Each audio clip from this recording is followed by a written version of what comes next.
Everyone, welcome back to my रेज मिल channel. तो आज मैं बना रही हूँ एक ऐसी सब्ज़ी जो काफ़ी लोग नज़रअंदाज कर देते हैं, टिंडे की ग्रेवी वाली सब्ज़ी। और इस सब्ज़ी को एक बार बनाकर ज़रूर देखना, ये मेरी गारंटी है।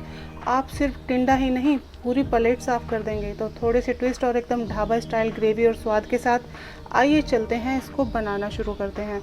तो उसके लिए हमने टिंडे धो के अच्छे से छील लिए हैं और इस तरीके से आप इसके पीसेस बना लीजिए।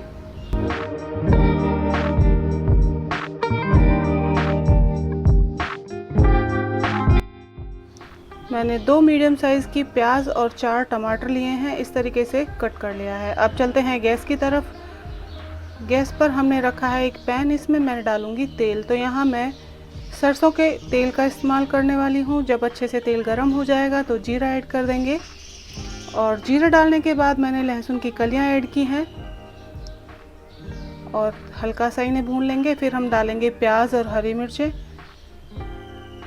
एक बार मिक्स कर लेंगे। उसके बाद हम टमाटर डालेंगे। तो एकदम इसे हमें पकाना नहीं है, ट्रांसलूसेंट नहीं करना है। अभी बस हमें इसमें टमाटर डाल देने हैं और कुछ मसाले ऐड कर देने हैं। बेसिक से मसाले मैंने यहाँ लिया है धनिया पाउडर, लाल मिर्च पाउडर, हल्दी पाउडर, हींग और स्वाद अनुसार नमक ऐड करेंगे। तो यहाँ मैंने कोई गरम मसाले का इस्तेमाल नहीं किया है। और सभी मसालों को डालने के बाद अच्छे से मिक्स करेंगे और इसे तब तक पकाना है जब तक ये अच्छे से हमारी ग्रेवी बनाने के लिए तैयार नहीं हो जाती, यानी कि अच्छे से सॉफ्ट हो जाएं, अच्छे से पक जाने चाहिए। तो इसे ढक के पकाते हैं।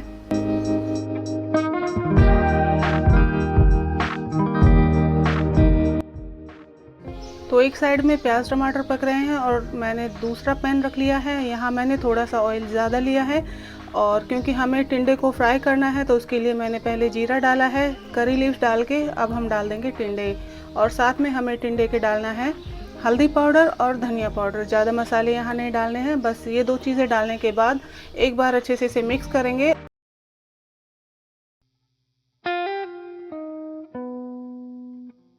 तो 1 से 2 मिनट के लिए आप इसे भूनिएगा। उसके बाद यहाँ थोड़ा सा पानी स्प्रिंकल कर दीजिएगा, क्योंकि हमने यहाँ पर हल्दी डाली है और हमारी हल्दी जले नहीं, तो इसीलिए हमें यहाँ पानी का इस्तेमाल करना पड़ेगा। तो मैं यहाँ पानी डालूँगी, ज़्यादा पानी का इस्तेमाल हम यहाँ नहीं करेंगे और ढक के फिर से पकाएंगे। हमें इन्हें तब तक पकाना है जब तक कि अच्छे से हमारे टिंडे जो हैं पक नहीं जाते हैं। और ये देखिए प्याज टमाटर भी अच्छे से सॉफ्ट हो गए हैं, यानी कि अच्छे से कुक हो गए हैं। तो आप पहले इन्हें अच्छे से ठंडा कर लिया जाए और उसके बाद इसे पीसते हैं। तो इसकी अच्छी सी ग्रेवी बना लेनी है। 1 से 2 मिनट बाद मैंने फिर से टिंडे चेक किए हैं।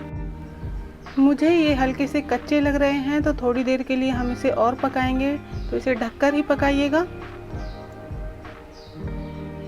तो आपको ये रेसिपी कैसी लगी? अगर आपको ये रेसिपी अच्छी लगती है तो प्लीज़ वीडियो को लाइक शेयर ज़रूर करें, चैनल को सब्सक्राइब करना मत भूलिएगा।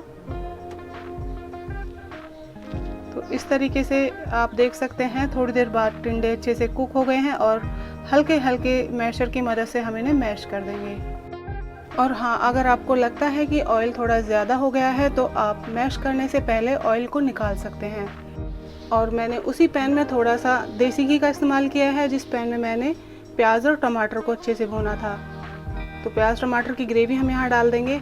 अच्छे से इसे पीस लिया है और इसके बाद थोड़ा सा पानी डाल के अच्छे से जार को हिला के यहाँ डाल देंगे। ज़रा सा ही पानी का मैंने यूज़ किया है और इसे ढक के हम पकाएंगे। इस चीज़ का आपको ध्यान रखना है, क्योंकि इस तरह की ग्रेवी जो है बाहर की तरफ छींटे आते हैं बहुत ज़्यादा, तो ध्यान रखिएगा। और आप यहाँ देख सकते हैं इसका कलर पहले से चेंज हो गया है।